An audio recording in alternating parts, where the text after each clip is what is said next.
En Ouganda, un ferveur défenseur des droits LGBTQI+, qui dit avoir été victime d'une attaque au couteau perpétrée par des individus non identifiés, a partagé son épreuve depuis son lit d'hôpital. C'était un mercredi particulièrement sinistre pour Steven Kabuya lorsque deux agresseurs à moto ont tenté de le poignarder au niveau du cou. This attack comes with no surprise to me. Cette attaque n'est pas une surprise pour moi, car c'est ce qui m'est arrivé. L'année dernière, j'ai subi une attaque qui a failli me coûter la vie, mais je m'en suis sorti avec des blessures. J'ai eu de la chance de survivre.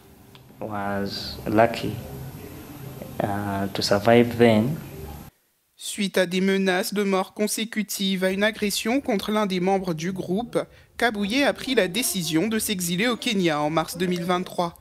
C'est avec résilience qu'il a choisi de regagner l'Ouganda le 15 décembre dernier. Tous les jours, nous recevons différentes menaces. Certaines ne sont pas physiques, mais émotionnelles, des menaces, des abus, des propriétaires qui vous chassent. C'est aussi une attaque émotionnelle. Ces choses existent depuis la loi anti-homosexualité de 2023. C'est donc un phénomène endémique. Voilà ce que je peux vous dire à ce sujet. Après l'entrée en vigueur de cette loi contre l'homosexualité, les États-Unis ont annoncé des restrictions de visa à l'encontre de fonctionnaires ougandais anonymes.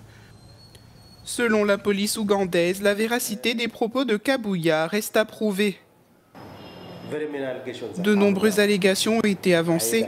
Nous sommes en train de vérifier la possibilité que cette attaque ait été auto-infligée. Un membre de la famille a fait une déclaration contradictoire, énonçant quelque chose d'un moment à l'autre. Par conséquent, nous avons pris la décision de le placer en détention provisoire afin d'obtenir de sa part une déclaration complète et sincère.